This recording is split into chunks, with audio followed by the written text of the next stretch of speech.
नमस्कार, TV9 राजस्थान में आप सभी का स्वागत है और यह है इनसाइड स्टोरी, जिसमें हम बात करते हैं राजस्थान या राजस्थान से जुड़ी सियासी खबरें जो बड़ी खबरें हैं उनके पीछे आखिर कारण क्या है, उन्हीं वजहों पर हम बात करते हैं। और आज की इनसाइड स्टोरी में हम बात करेंगे बीजेपी की। देखिए, बीजेपी को लेकर जब से नए राष्ट्रीय अध्यक्ष नितिन नबीन जी को बनाया गया है और उनका नाम जब से सामने आने शुरू हुआ था, बस तभी से अटकलें लगाई जाने लगी थी कि आखिर राजस्थान से किन नेताओं को नितिन नबीन की टीम में जगह मिलेगी और राजस्थान के नेताओं की क्या भूमिका अब आने वाले समय में देखी जा सकती है। इससे पहले राजस्थान से ही जब नितिन नबीन राष्ट्रीय अध्यक्ष नहीं बनाए गए थे, तभी प्रस्तावकों की सूची जारी की गई थी, जिसमें राजस्थान के 20 नेताओं का नाम था। इसके बाद से कहा जाने लगा था कि राजस्थान बीजेपी के लिए सिर्फ एक नॉर्मल राज्य नहीं, बल्कि ये एक पावर सेंटर के तौर पर उभर रहा है। अब इसके बाद जिस दिन नितिन नबीन जी ने ताजपोशी हुई उनकी, उसी दिन एक लेटर जारी किया गया, जिसमें राजस्थान के 2 बड़े नेताओं को जगह भी मिल गई है। और वो लेटर है जिसमें इन 2 नेताओं को जगह मिली है। उनके नाम सबसे पहले मैं आपको बता दूं, पहले है सतीश पुनिया, जिनको लेकर हमने भी स्टोरी की थी TV9 राजस्थान पर कि उनको जगह मिल सकती है, और दूसरे है अशोक परनामी। अब इनको कहाँ जगह मिली है, क्यों जगह मिली है, और क्या राजस्थान के और भी नेताओं को कोई पद दिया जा सकता है, कोई जिम्मेदारी दी जा सकती है, इसी पर आज इनसाइड स्टोरी में बात करेंगे पुष्कर सर के साथ। लेकिन सबसे पहले मैं आपको देखिए बता दूं कि सतीश पुनिया, जो राजस्थान बीजेपी के पूर्व प्रदेश अध्यक्ष हैं, उनको ग्रेटर बेंगलुरु कॉरपोरेशन इलेक्शन में अहम भूमिका दी गई है। इलेक्शन को इंचार्ज उनको बनाया गया है। और वहीं अशोक परनामी, ये भी बीजेपी के पूर्व अध्यक्ष रह चुके हैं राजस्थान के, इनको भी तेलंगाना म्यूनिसिपल कॉरपोरेशन इलेक्शन को इंचार्ज बनाया गया है। तो 2 राजस्थान के नेताओं को नितिन नबीन जी ने पहले ही दिन जिम्मेदारी सौंप दी, और अब आने वाले दिनों में कई ऐसे नेता हैं राजस्थान के जिनको कई जिम्मेदारियां दी जा सकती है, चाहे उसमें राजेंद्र राठौड़ का नाम हो, और भी कई ऐसे नेता हैं जिनके नाम इस सूची में लगातार चर्चा में जारी है। तो पुष्कर सर, सबसे पहले देखिए, इन 2 नेताओं को जिम्मेदारी दे दी गई है, तो क्या राजस्थान को बीजेपी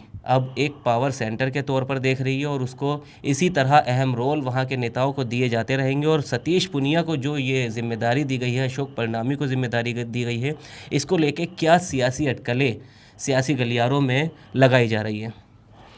देखिए, कल चुनाव संपन्न हुआ बीजेपी का जी, और निर्विरोध निर्वाचित हुए नितिन नबीन जी, और उन्होंने शाम को ही बैठक बुलाई का ऐलान किया। सभी प्रदेश के अध्यक्ष और प्रभारी सब मिलेंगे, और इस बीच उन्होंने जो 2-3 कहा जाए उनकी कलम से या उनके आदेश पे जो 2-3 नियुक्तियाँ हुई, उसमें 2 नेता राजस्थान से हैं जी, जिसमें आपने बिल्कुल क्लियरली बताया कि एक तेलंगाना में अशोक परनामी को भेजा गया, और दूसरी तरफ सतीश पूनिया को बंगलुरु में मेयर के चुनाव के लिए भेजा गया। दोनों जगह भेजा गया है। इन 2 चीज़ों से आप बात समझिए। एक तो ये मैसेज गया, राज्यसभा सांसद हैं सतीश पूनिया जी, पूर्व प्रदेश अध्यक्ष हैं जी, राज्यसभा सांसद रहे हैं जी, और और साथ में अभी उनको प्रभारी बनाया गया था हरियाणा का, उसके बाद यूपी की कई विधानसभा चुनाव में उपचुनाव था, तो उन सीटों पे, और उन्होंने अच्छा परिणाम दिया था। संगठन में वो अपने सबसे, जो आप सोचिए, पार्टी ये संदेश दे रही है कि आप ये मत सोचिए आप राज्यसभा सदस्य रहे हैं, आप प्रदेश अध्यक्ष कहीं के रहे, तो आप एक मेयर का चुनाव जितवाने के लिए क्यों जाएंगे, कि रणनीति बनाएंगे। आपको रणनीति कहीं भी बनानी पड़ सकती है।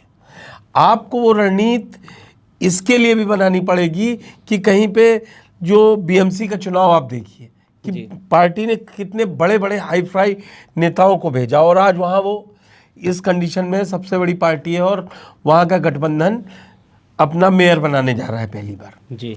तो इसीलिए बेंगलुरु में भी वो ये चाहते हैं, कर्नाटक में उसके बाद चुनाव हैं, तो वो ये चाह रही है बीजेपी कि ऐसे अनुभवी नेताओं और ऐसे रणनीतिकारों को भेजें जिनको संगठन की समझ है, जो किसी बिना भेदभाव के वहाँ के ग्रास रूट लेवल के कार्यकर्ताओं को पकड़ेंगे और पार्टी को एक मजबूत दिशा के साथ जीत सुनिश्चित करेंगे जी।